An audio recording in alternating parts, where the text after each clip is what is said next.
Am I the jerk for not giving my girlfriend my social security number so she can run a background check on me? Posted by you/alarmed_sorbet8101. I, 27M, have been in a relationship with my girlfriend, 31F, for almost a year now. This evening, she sat me down and said she needed to have a serious conversation with me. She then asked for my social security number. I immediately said absolutely not and asked why she would need that. She explained that her ex-boyfriend had essentially been living a double life. He had a number of criminal charges in his past that he had never disclosed to her and eventually exposed her to sketchy and dangerous behavior. She broke things off with him after he cheated. I said, "Okay, thank you for telling me that, but what does that have to do with my social security number?"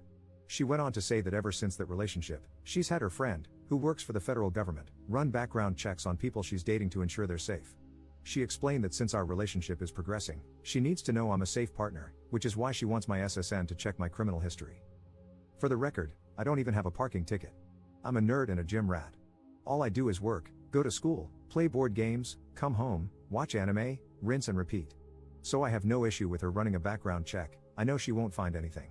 But I'm not comfortable giving out my SSN. That's a line I'm not willing to cross. When I told her this, she got upset and said I don't understand what women go through and that this is about her safety. I admitted that she's right, I have no idea what women go through, but that doesn't change my stance on giving my SSN to a complete stranger.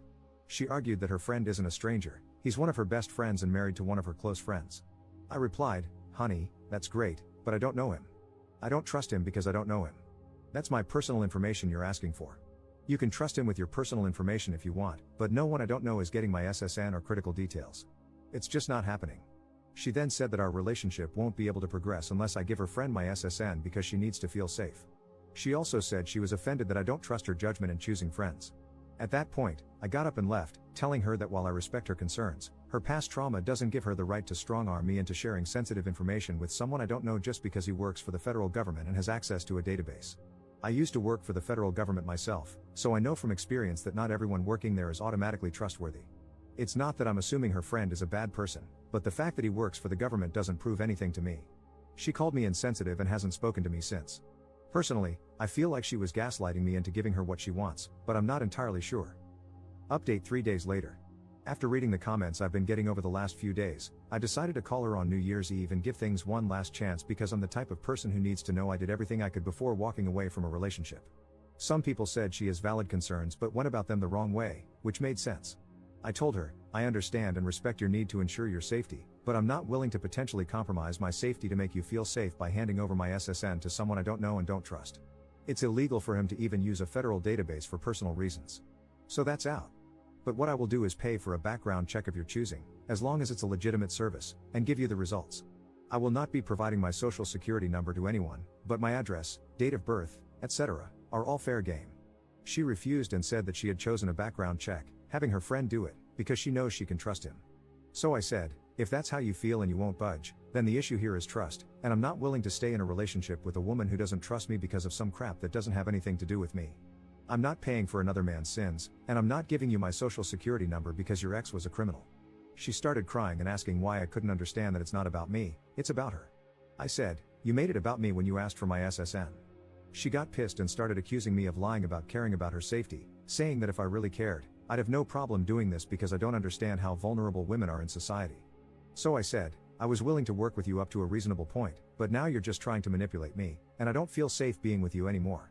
Because if this is how you react when you don't get your way about having my SSN, what happens the next time we have a major disagreement or a serious situation? Are you going to keep crying to try to get your way or throw out another ultimatum to try to force me into doing what you want?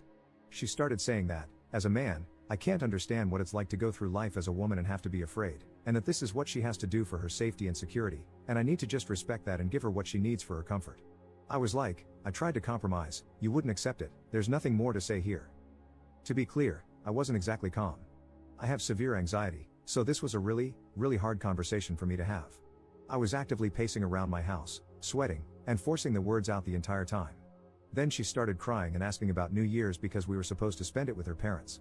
I said, you should have thought about that before you tried to strong-arm me into getting your way. This isn't an and everyone stood up and applauded moment, that's just how things went. I hung up, and now we're over. Obviously, I'm hurt, but I'm realizing I dodged a bullet because there's no reason things should have gotten this messy. And before anyone tries to jump me in the comments, again, I offered to pay for the check. She refused because it wasn't the test she wanted. I feel like I made a good faith effort to resolve things.